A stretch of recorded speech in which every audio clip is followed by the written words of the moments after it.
Je vous salue tous dans le précieux nom de notre Seigneur et Sauveur Jésus-Christ. Et je bénis Dieu pour la grâce qu'il nous fait de pouvoir partager sa parole encore en ces jours. Et vraiment, ma prière est que nos cœurs soient disposés et soient des bonnes terres pour recevoir cette sémence de la vie. Je vais vous demander d'incliner votre tête pour que nous puissions tous ensemble recommander ce moment entre les mains du Seigneur. Dieu de grâce, nous te bénissons et nous te disons merci pour ce moment.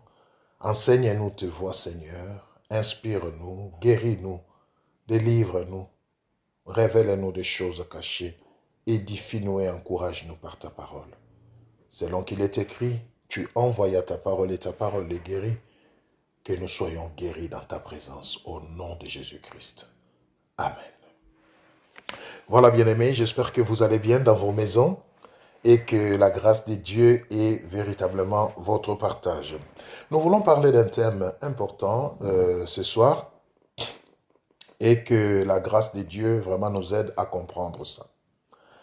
Notre thème s'intitule comme suit « Je suis le chemin, la vérité et la vie ». Je suis le chemin, la vérité et la vie. Alors, notre texte de base, c'est l'évangile de Jean au 14e chapitre. Nous allons lire du 1er verset au 6e verset. Jean 14, 1 à 6. Nous allons au fait ici voir comment les choses se sont passées et qu'est-ce qui a amené Jésus-Christ à faire solennellement cette déclaration à ses disciples en leur disant « Je suis le chemin, la vérité et la vie ». Qu'est-ce qui l'a amené à en arriver là? Et cela va vraiment nous édifier pour notre foi. Nous prenons donc Jean au 14e chapitre, du 1er verset au 6e. Nous allons lire ensemble. La Bible dit ceci, « Que votre cœur ne se trouble point, croyez en Dieu et croyez en moi. Il y a plusieurs demeures dans la maison de mon Père. Si cela n'était pas, je vous l'aurais dit. Je vais vous préparer une place. Et lorsque je m'en serai allé et que je vous aurai préparé une place, je reviendrai et je vous prendrai avec moi, afin que là où je suis, vous y soyez aussi. Vous savez où je vais et vous en savez le chemin. » Thomas lui dit, « Seigneur, nous ne savons où tu vas. Comment pouvons-nous en savoir le chemin? » Jésus lui dit, « Je suis le chemin, la vérité et la vie. Nul ne vient au Père que par moi. » Je bénis le Seigneur pour sa parole. Vous savez, la parole de Dieu est vraiment puissante. Alors ici, nous voyons Jésus-Christ en train d'enseigner à ses disciples, en train d'enseigner le peuple. Et il dit au peuple deux choses que nous allons rapidement décortiquer à partir de ce que nous venons de faire comme lecture. Et je vais même en ajouter, disons, nous allons voir 4 choses. Voilà, on en ajoute 2 autres. La première chose qui ressort de ce texte que nous venons de lire, c'est que Jésus-Christ nous donne la clé du salut, la clé de la victoire qui triomphe du monde.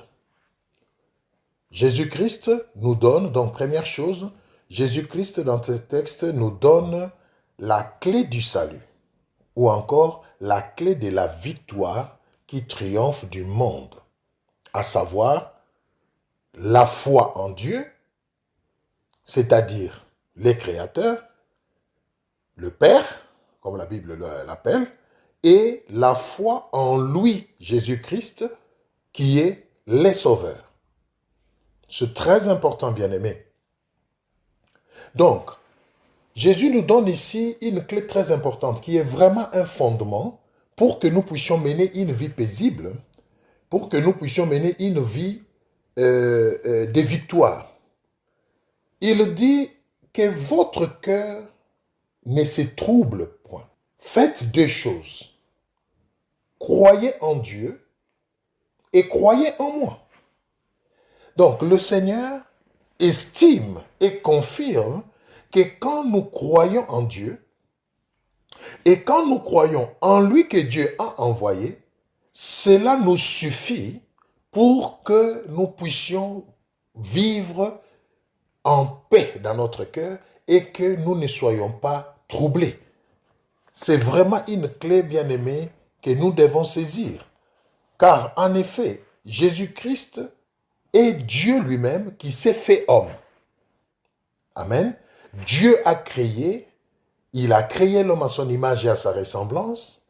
Et quand celui-ci a connu la déchéance par le péché, s'est égaré, s'est éloigné de Dieu, le Seigneur, le même Dieu qu'il a créé, décide dans son amour pour l'homme de se faire homme pour venir vivre avec l'homme et le sauver du péché. Et c'est à ce niveau-là que nous parlons de Jésus-Christ. Christ veut dire sauveur. Oui.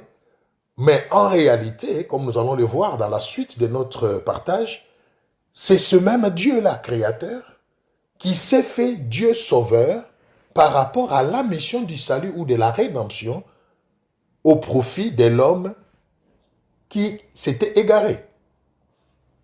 Et c'est très important que nous comprenions ça. Donc, la clé de la vie paisible, la clé de la vraie victoire, c'est de placer sa foi, c'est de placer sa confiance en Dieu et en son envoyé qui est Jésus-Christ le Sauveur, qui au final sont une même personne. Mais selon la mission du salut, il s'est fait Dieu sauveur. Nous allons voir ça en parcourant rapidement quelques passages de la Bible pour affiner ce que nous venons de dire. Donc, nous allons prendre le premier passage, c'est dans Jean 14, mais nous prenons les versets 8 et 9. Jean 14, nous prenons les versets 8 et 9. Alors, la Bible dit ceci.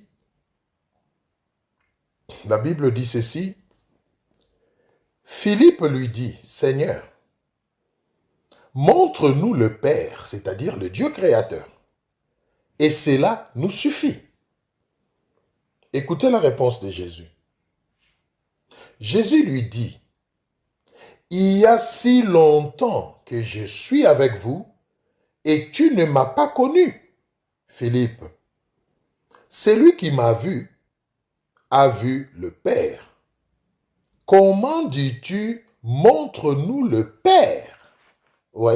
Ici, Jésus est étonné. Jésus est surpris que Philippe lui demande de leur montrer le Père. Pourquoi? Parce que, au fait, Jésus-Christ, c'est le Père créateur qui s'est juste fait les sauveurs, Dieu sauveur, pour une mission précise qui consiste à libérer l'humanité de l'esclavage du péché et à réconcilier l'homme avec lui-même. Vous voyez? Et il est étonné. Il dit à Philippe, mais ça fait longtemps que je suis avec vous. Et tu me dis, montre-nous le Père. Mais tu ne sais pas que c'est lui qui m'a vu, a vu le Père. Vous voyez, bien-aimé? Donc, c'est très important de croire en Dieu comme créateur et de croire en Dieu comme sauveur par le Christ. Et cela constitue la clé de notre sérénité, la clé de notre victoire, la clé de notre paix. Cela est très, très important. Nous allons prendre un deuxième passage qui justifie au fait cette clé qui est la foi en Dieu et en Jésus-Christ son envoyé pour le salut. Jean 1, nous prenons le premier verset. Jean 1, nous lisons les premiers versets. La parole de Dieu déclare ceci. Au commencement était la parole.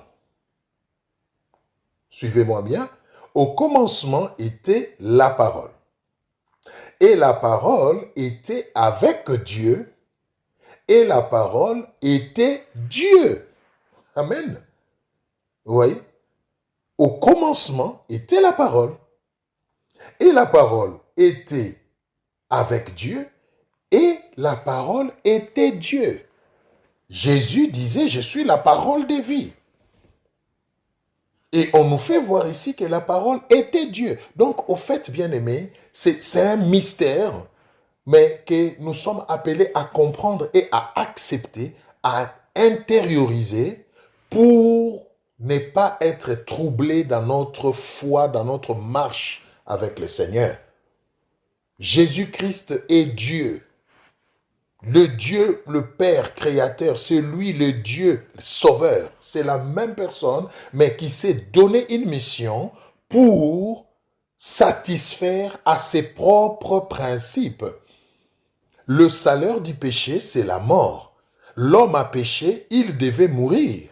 Mais Dieu, dans son amour, il a décidé souverainement de prendre la place de l'homme, de mourir à sa place pour démystifier la mort et ramener l'homme dans la réconciliation avec lui-même. Donc ça, c'est vraiment la souveraineté de Dieu qui a fait ces choses. Et c'est ainsi que Jésus était étonné que Philippe lui dise, montre-nous le Père.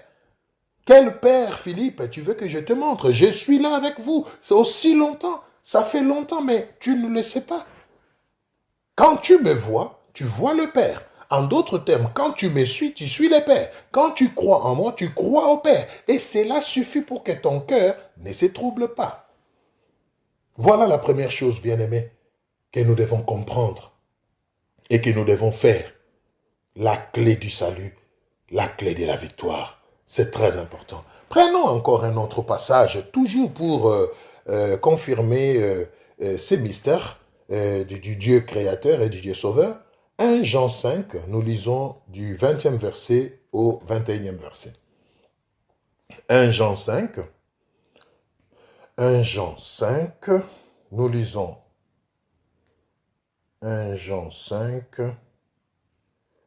nous lisons, alors 1 Jean 5, voilà, nous y sommes, nous lisons du 20e verset au 21e.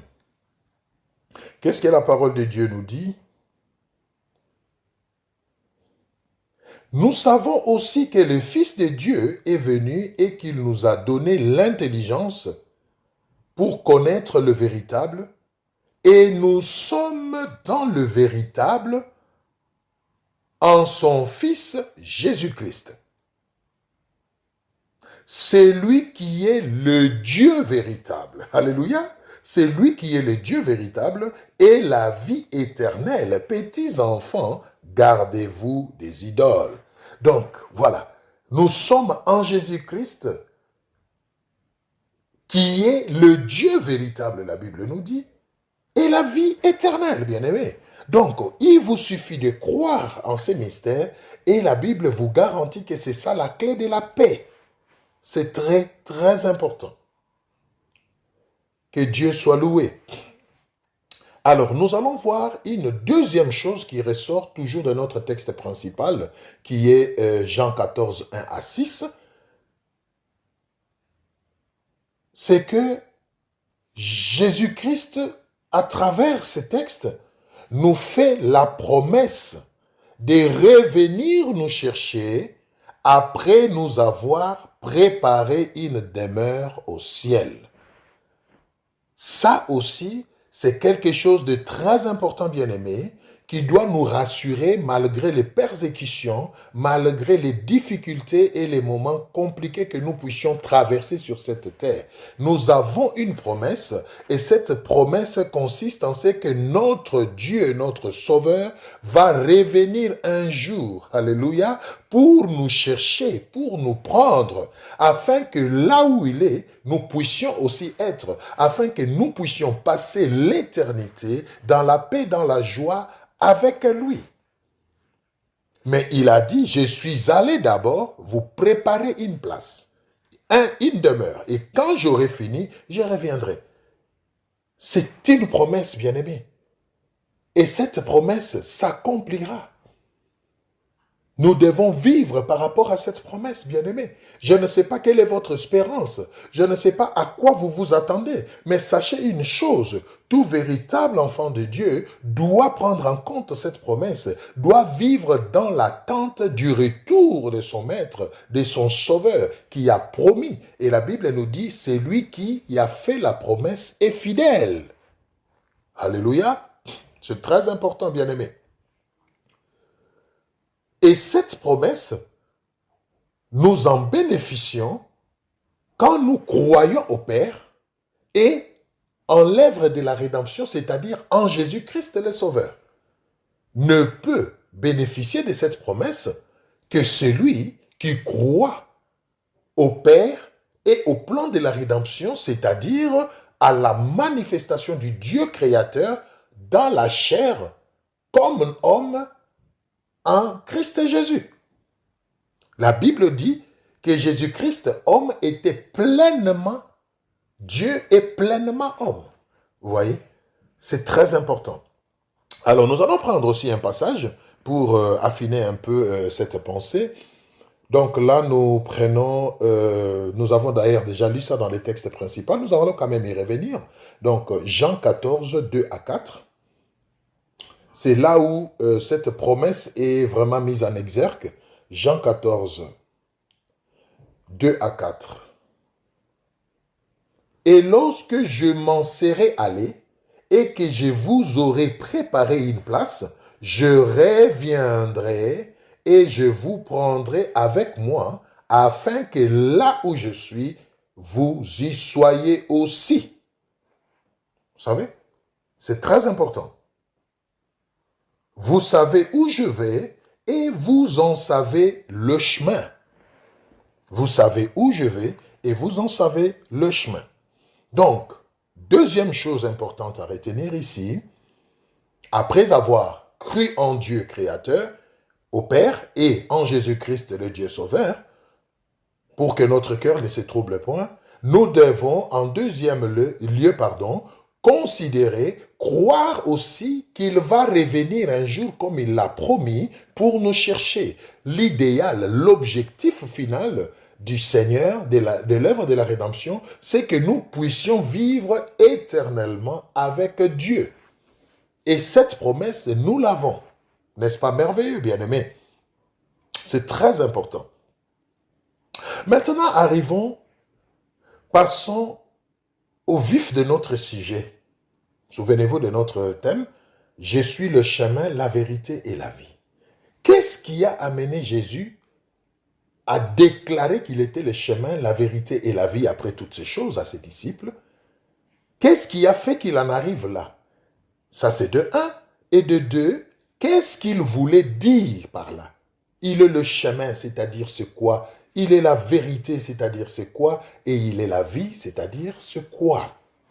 Alors, toujours dans notre texte principal que nous venons de lire, Jean 14, 1 à 6, quand vous réalisez, vous verrez que quelque part, Jésus dit, de 2 à 4, il dit, quand je m'en serai allé, je reviendrai vous chercher, après vous avoir préparé une place.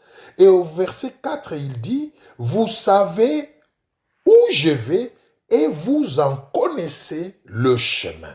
Jésus a confirmé cela. Il était sûr de cela parce qu'il enseignait ses disciples chaque jour par rapport à ces choses. Mais quelle n'a pas été la grande surprise de Jésus quand vous lisez vers le bas? Philippe va lui poser la question en lui disant « Montre-nous le Père et cela nous suffit. » Du verset 8 au verset 9. Mais Jésus était surpris. Philippe lui a posé cette question en disant « Mais Seigneur, nous ne savons où tu vas, mais comment nous allons en connaître le chemin? Montre-nous seulement le Père et cela va nous suffire. » Mais Jésus était sidéré, Jésus était étonné, si pas choqué. Il dit à Philippe, « Mais ça fait longtemps que je suis avec vous.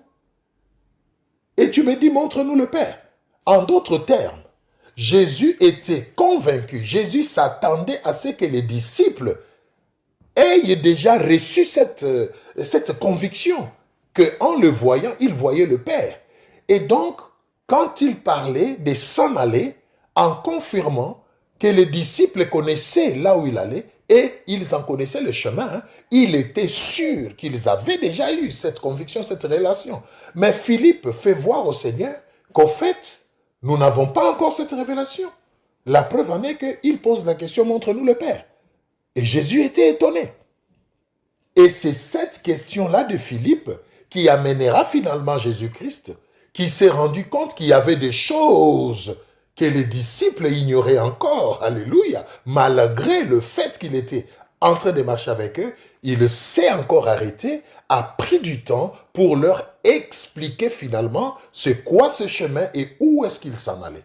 Alléluia. Et c'est ainsi qu'il dira à Philippe, montre-nous le Père, alors que je suis avec vous, celui qui m'a vu a vu le Père. Et il poursuit en disant, je suis le chemin, alléluia, la vérité et la vie. Nul ne va au Père que par moi. Vous voyez? C'est très important. Je suis le chemin, la vérité et la vie. Nul ne va au Père que par moi. Alors, qu'est-ce que Jésus a voulu apprendre aux disciples? Il est le chemin, c'est quoi? Il est la vérité, c'est quoi? Et il est la vie. Qu'est-ce qu'il voulait dire par là? Premièrement, je suis le chemin. Jésus voulait tout simplement dire par là que c'est lui qui a été envoyé, que c'est lui qui a été donné au monde. C'est lui le sauveur qui mène au Père. Il n'y a pas d'autre chemin qu'on puisse emprunter pour finir au ciel, pour finir au Père. Il n'y en a pas en dehors de lui. Voilà pourquoi il n'a pas dit « je suis un chemin, je suis une voie ». Non, il a dit « je suis le chemin, l'unique chemin ». Bien-aimé dans le Seigneur, vous qui ne croyez pas encore en Jésus-Christ, mais qui désirez voir le Père ou aller au ciel, sachez qu'en dehors de lui, vous n'atteindrez jamais cette destination parce qu'il est le seul qui nous ait été donné, alléluia, par lequel nous pouvons aller au ciel, Jésus-Christ. Voilà ce qu'il voulait dire, je suis le chemin.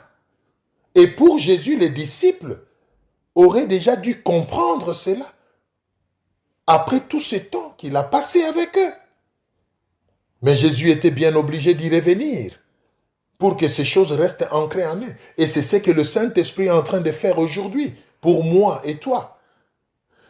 Jésus-Christ est le seul chemin qui mène à Dieu. Alléluia. Il est le seul don de Dieu. Jean 3, 16. Qu'est-ce que la Bible nous dit?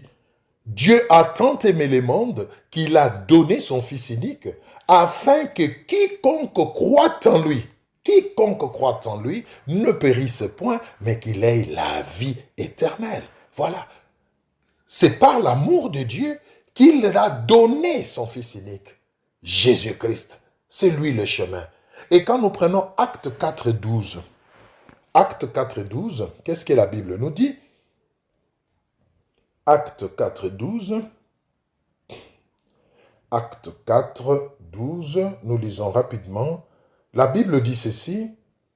Il n'y a de salut en aucun autre, car il n'y a sous le soleil, sous le ciel, aucun autre nom qui ait été donné parmi les hommes par lequel nous devions être sauvés. Pas un autre nom, si ce n'est le nom de Jésus. Pas une autre voie, pas un autre chemin, si ce n'est Jésus-Christ, bien-aimé, pour aller au ciel. Vous vous êtes peut-être en train de poser la question de savoir, mais pourquoi Jésus est le seul chemin? Il y a eu autant de prophètes, il y a eu autant de disciplines ou autant de religions. Mais est-ce que eux ne vont pas aller au ciel? Mais est-ce que eux, ces chemins-là n'amènent pas au ciel? Bien-aimés, je vous le dis, sans mâcher mes mots, en dehors de Jésus, pas de ciel. Alléluia. La Bible le dit. Alors, nous allons voir rapidement 3 choses qui confirment cela. 3 choses qui confirment que c'est seul Jésus-Christ qui est vraiment le chemin par lequel nous devons aller au ciel. 3 choses qui font la démarcation ou la différence entre Jésus et tous les autres chemins prétendus, tous les autres prophètes prétendus. La grande différence se manifeste par ces 3 choses. Nous allons les voir. La première chose, sa naissance. La naissance de Jésus-Christ. Ça, nous pouvons lire dans Luc, Luc 1, nous pouvons lire dans Luc 1, 27e verset, verset 27 et verset 30 à 31, pardon. Donc, Luc 1, 27, 30, 31, et nous lirons enfin 34, 35. Qu'est-ce que la Bible nous dit dans ces passages, bien-aimés? En quoi est-ce que Jésus-Christ est différent des autres prétendus chemins qui mènent au ciel? Sa naissance. Jésus est le seul qui est né par une vierge. Je viens de vous donner le passage, vous allez lire. Lisez ça, vous verrez, la Bible dit, l'ange est apparu à une vierge appelée Marie. Et il lui a dit, tu vas enfanter un fils et qui sera grand, qui sera le sauveur. Marie même était étonnée, mais il dit, mais écoutez, vous êtes trompé d'adresse. Moi, je n'ai pas d'homme. Je ne couche pas avec d'homme. Comment est-ce que cela va se passer? L'ange lui dit, ce n'est pas ton problème. L'ombre du Tout-Puissant te couvrira. C'est ainsi que l'enfant qui naîtra de toi ne sera pas un enfant ordinaire. Bien-aimé, je ne sais pas si vous le savez, un prophète, un leader spirituel qui est né sans passer par les processus normaux, c'est-à-dire de la fusion de la sémence mâle et de la sémence femelle. Moi, je n'en connais pas. Et il n'y en a pas, si ce n'est Jésus-Christ. Une vierge, c'est une fille qui n'a pas encore connu d'homme. Donc, logiquement, même la science le prouve, logiquement, je dis bien, toute chose restant égale par ailleurs, il ne peut pas concevoir. Mais Marie, vierge, a conçu.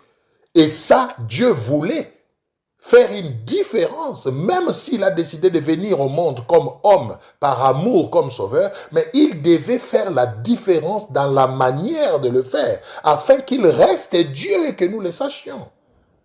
Sa naissance, bien-aimé, fait la différence et qui prouve qu'il est le seul véritable chemin. Deuxième chose, c'est sa vie. La façon dont Jésus a vécu. Il est né comme tout le monde, pas comme tout le monde, d'une vierge.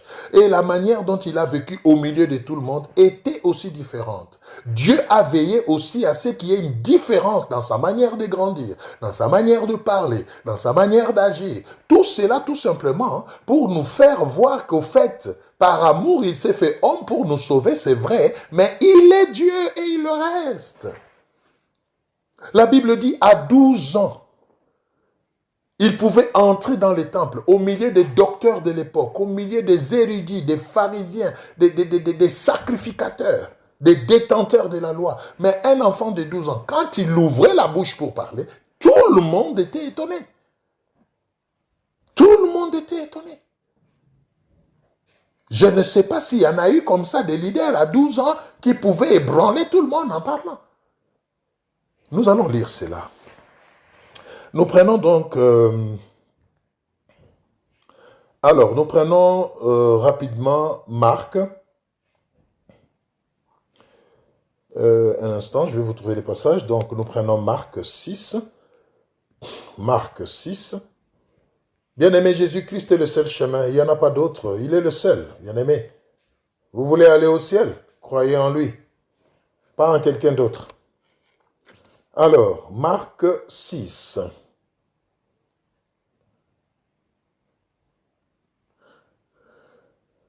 Marc 6, nous lisons du 2e verset au 3e. Écoutez ce que la Bible dit. Quand le sabbat fut venu, il s'est mis à enseigner dans la synagogue.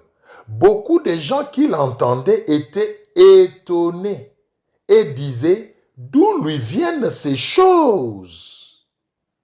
Quelle est cette sagesse qui lui a été donnée? Et comment de tels miracles se font-ils par ses mains? Alléluia! N'est-ce pas le charpentier, le fils de Marie, le frère de Jacques, de José, de Jude et de Simon? Et ses sœurs ne sont-elles pas ici parmi nous? Et il était pour eux une occasion de chute. Oui, bien-aimé, Jésus n'était pas un homme ordinaire. La preuve en est que même ses contemporains étaient étonnés, mais il dit des choses. Et pourtant, nous connaissons Marie, sa mère. Oui, vous connaissez Marie, sa mère. Mais Marie l'a eu en étant vierge. Ça devait vous interpeller. Ça devait déjà vous dire que ce n'est pas un homme ordinaire. Alléluia. Et la troisième chose qui fait que Jésus-Christ soit le seul chemin, c'est sa mort et sa résurrection. Oh, je ne connais pas un leader spirituel ou un prophète, un chemin soi-disant qui mène au ciel, qui soit mort et ressuscité, et qu'on puisse le voir vivant aujourd'hui. Je n'en connais pas. Seul Jésus-Christ est mort et est ressuscité. Seul Jésus-Christ est mort et il est ressuscité. N'est-ce pas merveilleux ça? Et ça aussi, nous pouvons le voir dans Matthieu 28, à partir du verset 1 à 7 et puis 8 à 10. Jésus-Christ est ressuscité. Les femmes, Marie et autres sont allées après 3 jours dans sa tombe. Ils ne l'ont pas vu. Et un ange leur dira, pourquoi vous cherchez celui qui est vivant parmi les morts? Il est ressuscité, il est vivant. Allez en Galilée, dites à ses disciples, c'est là qu'il va se manifester. Et la Bible nous confirme que Jésus s'est encore montré vivant après sa mort. Je ne connais pas un leader qui soit mort. Aujourd'hui, quand on va à la tombe de Jésus, on ne trouve rien. Mais tous les prétendus, soi-disant leaders spirituels de chemin qui mènent au ciel, nous connaissons leur tombe, nous pouvons voir les ossements desséchés là-bas dedans. Ils ne sont pas revenus à la vie, bien-aimés. C'est Jésus, le chemin qui mène à Dieu, seul Jésus. Venez à Jésus, croyez en Jésus, alors vous verrez le ciel. Deuxième chose, quand Jésus dit « je suis la vérité », qu'est-ce qu'il veut dire par là?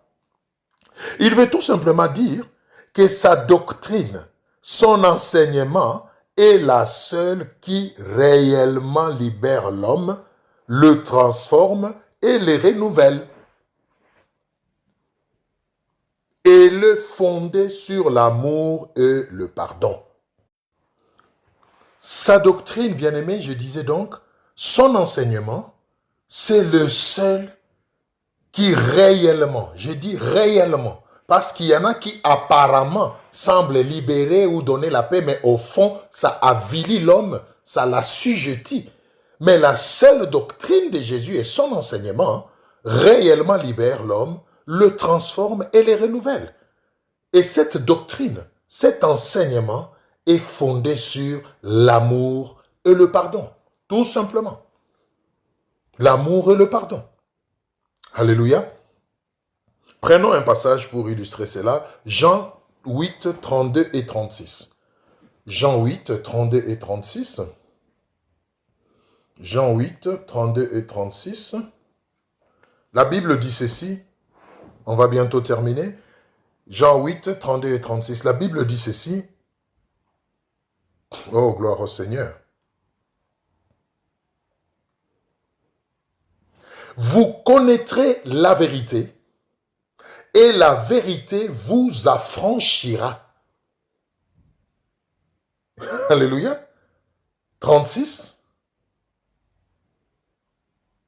Or, et si donc les Fils vous affranchit, vous serez réellement libres. Alléluia.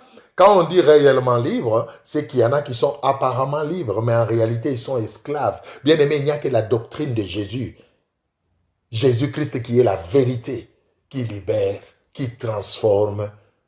Voilà pourquoi on dit, vous connaîtrez la vérité. La vérité, c'est qui? C'est Jésus. Il a dit, je suis la vérité, le chemin, la vérité. Quand on connaît Jésus, on est libre. Jésus est venu nous libérer de l'anxiété. Il est venu nous libérer de l'esclavage du péché. Il est venu transformer nos vies, nous donner la capacité d'être dans le monde, mais de ne pas lui appartenir. Jésus est venu nous donner la capacité d'être dans cette chair, mais de ne pas obéir à ses désirs et d'aspirer aux choses d'en haut. Ça, seul la vérité qui est Jésus-Christ peut faire dans l'homme.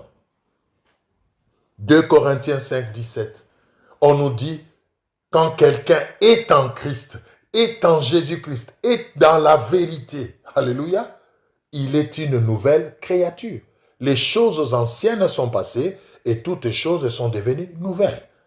Voilà ce que fait la vérité qui est Jésus-Christ dans la vie, bien-aimée. Et enfin, je suis la vie. Qu'est-ce qu'il voulait dire par là?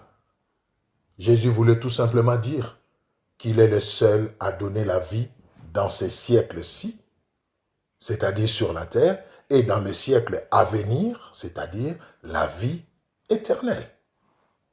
Il est la vie. Bien-aimés, avec Jésus-Christ, vous vivrez sur cette terre, mais la vie ne s'arrêtera pas ici. Quand la mort viendra pour récupérer ces corps qui est appelé à rentrer dans la poussière, vous passerez à une autre vie qui, elle, ne finira plus jamais. Souvenez-vous au début, nous avons vu qu'il nous a fait la promesse de revenir pour nous prendre. Alléluia. Donc, il reviendra nous prendre pour que nous puissions cette fois-là vivre éternellement avec lui, bien-aimé. Aucun autre leader spirituel n'a fait cette promesse de la vie éternelle. Aucun. Si ce n'est Jésus-Christ, il est la vie, bien-aimé. Il est le chemin. Jean 11, 25, nous terminons par ces derniers versets. Jean 11, 25. Jean 11, 25, nous terminons par là. La Bible dit ceci. Jean 11, 25, nous lisons rapidement. Jésus lui dit, « Je suis la résurrection et la vie. Celui qui croit en moi vivra quand même il serait mort. » Alléluia, bien-aimé. Vous qui craignez la mort, venez en Jésus. Comme ça, vous aurez l'assurance de ne plus mourir. Et même quand vous mourrez, vous aurez l'espérance de ressusciter et de vivre encore. Et cette fois-là, pour l'éternité. Oh, gloire au Seigneur. Nous allons nous arrêter par là, bien-aimés. Le chemin, la vérité et la vie. Quel est le chemin que vous suivez jusque-là? Bien-aimés, si ce n'est pas Jésus, arrêtez-vous avant qu'il ne soit trop tard. Quelle est la vérité que vous suivez? Si ce n'est pas Jésus, si ce n'est pas l'amour et le pardon, arrêtez-vous, bien-aimés, avant qu'il ne soit trop tard. Et quelle est la vie à laquelle vous prétendez? Si ce n'est pas la vie éternelle que Jésus-Christ offre, bien-aimés, c'est une illusion. Arrêtez-vous, venez à Jésus. Nous allons incliner nos têtes, bien-aimés, et nous allons prier pour terminer ce moment. Seigneur notre Dieu, oui, tu es véritablement le chemin, la vérité et la vie. Oh, je prie, Seigneur, pour que tous ceux-là qui ont écouté ce partage, cette parole, et qui n'ont pas encore donné leur vie à toi, Seigneur, là où ils sont, que tu les touches. Que tu les touches, Seigneur notre Dieu, que tu les appelles à toi, afin qu'ils soient aussi sauvés. Je prie aussi pour que tu soutiennes tous ceux-là, Père éternel, qui ont déjà trouvé le chemin que tu es, à s'y maintenir, ô Dieu, à tenir bon jusqu'au bout. Merci de continuer à parler de ces choses dans le cœur de tout un chacun. En ton nom, nous avons prié avec foi et action de grâce. Oh, merci Jésus. J'aimerais rapidement prier pour vous qui ne connaissez pas encore Jésus-Christ, qui ne l'avez pas encore reçu comme Seigneur et Sauveur. Je vais juste vous demander, vous qui écoutez cette prédication, là où vous êtes, d'élever votre main. Personne ne vous voit, c'est vous et le Seigneur, mais levez quand même la main en signe d'humilité devant le Seigneur. Et vous allez juste répéter cette prière après moi. Seigneur Jésus, j'ai compris aujourd'hui que c'est toi le chemin, la vérité et la vie, et qu'en dehors de toi, il n'y en a pas d'autre. Je reviens donc à toi. Pardonne mes péchés, restaure-moi, renouvelle-moi, fais de moi ton enfant. Je t'accepte comme mon Seigneur et Sauveur, et je prends la décision de marcher avec toi. Aide-moi à y arriver. Au nom de Jésus. Amen.